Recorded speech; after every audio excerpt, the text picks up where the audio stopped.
The family betrayal that shattered Christmas. It was Christmas Eve, but there was no joy in the air at my parents' house. The tree, decked out in lights, looked beautiful, but I couldn't shake the feeling of isolation in my own family. I had always been the forgotten child, the one who didn't fit the mold. And tonight, as usual, I was being overlooked, not just by my family, but by the very people I had been silently sacrificing for. My name is Lucy. I'm 29, and for as long as I could remember, my younger sister Lily had been the golden child, the one who could do no wrong. She was their favorite, their pride, while I was the invisible one, always trying to live up to their impossible expectations, but never quite reaching the mark. But tonight, something inside me snapped. I had been the one helping with our parents' bills for months, not Lily. And yet, when I tried to tell them the truth, I was treated like a liar. The confrontation started innocently enough. My mom, always quick to protect Lily, had accused me of trying to steal her thunder. Again. But this wasn't just about sibling rivalry. This was about money. The money I had been quietly sending them each month, money that had been going straight into their bank accounts, and money that my sister was taking credit for.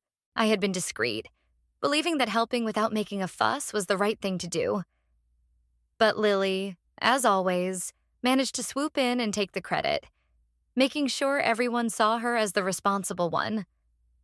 It wasn't until tonight that I finally couldn't take it anymore. Mom stood up, her voice harsh, as she pointed a finger at me. "You're not going to claim that you've been helping us when Lily has been doing everything. You always think you're the one who knows best, but you're wrong." I felt my heart sink. This was nothing new. I had spent the last few months going without, skipping dinner outings, cutting back on everything I loved, all to help pay for their bills. But Lily's name had been the one coming up in every conversation, every thank you note. "What are you talking about?" I said, my voice trembling with frustration. "I've been sending you money since July. I've been helping, not her."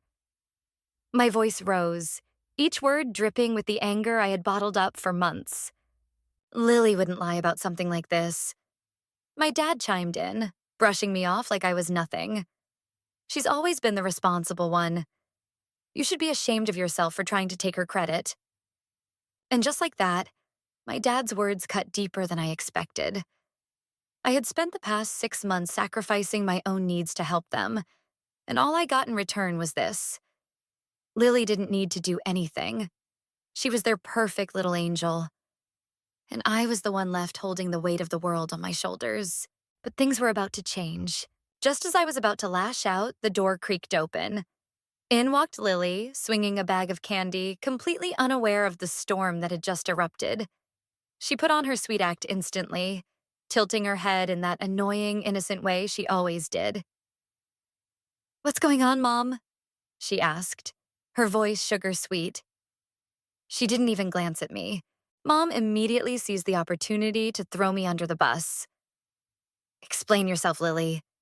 Your sister is claiming she's been helping us with money when we know it's been you." Lily's eyes narrowed slightly, but her voice didn't falter. "Oh, I'm sure Lucy just misunderstood. I've been taking care of things for months. I didn't want to burden her with it. The audacity."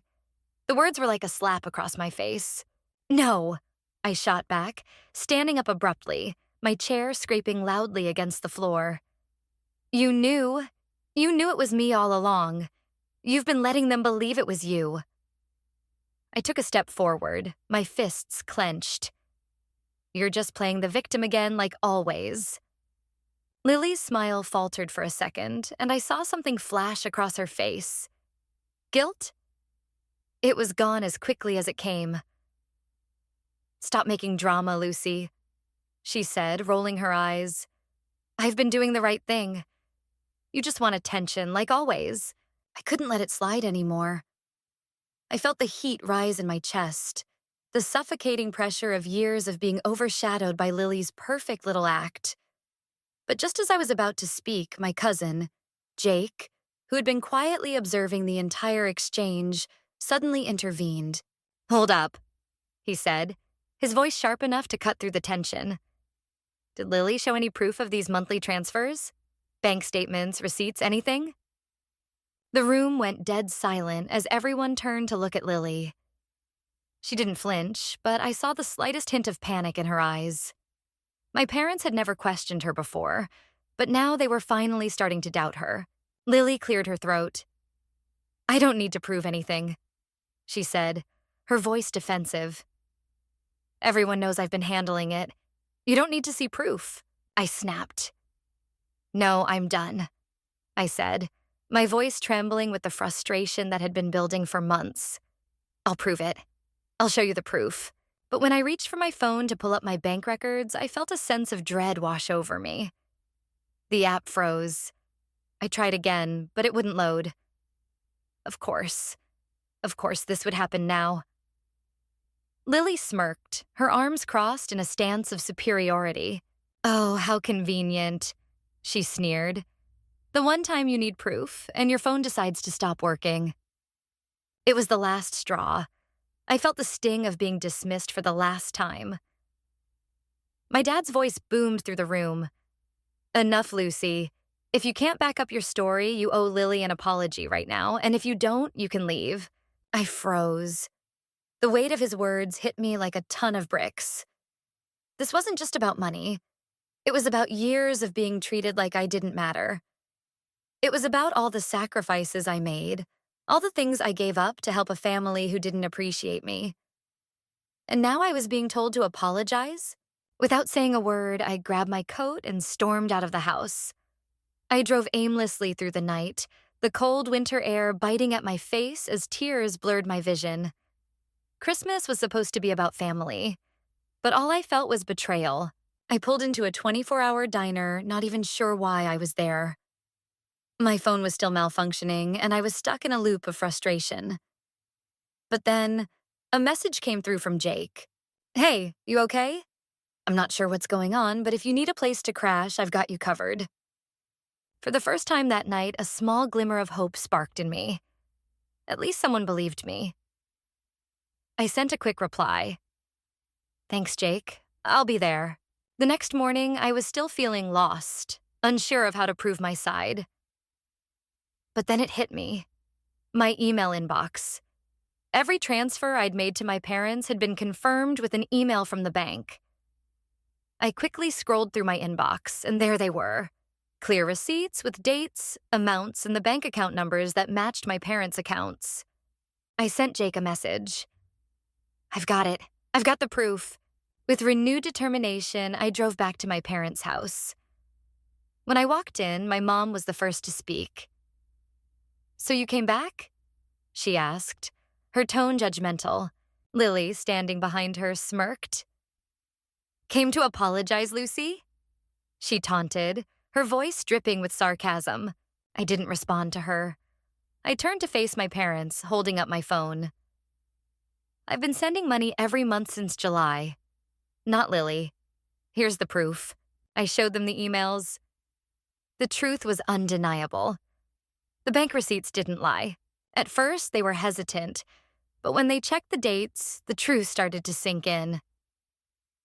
"These are from Sophie's account," my mom whispered. "You've been lying to us, Lily." Lily's confident smirk melted away as the reality of what she had done hit her. She tried to deny it, but the proof was right there. It was too late.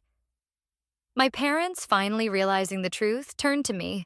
"We owe you an apology, Lucy," my dad said, his voice filled with regret. "We should have listened to you." But as I stood there, listening to their apologies, I realized something. This moment, this apology, it didn't undo the years of hurt. It didn't erase the years of being overlooked and dismissed. It wasn't enough. "I appreciate the apology," I said softly, "but it's going to take time." As the evening went on, the house slowly emptied and the tension began to settle. Lily left, her pride shattered, and for the first time, I felt a little lighter. Not because my family had finally seen the truth, but because I knew I wasn't the villain in this story anymore. What do you think about the way Lucy handled the situation? Do you think it was right to confront her family? Or was there a better way?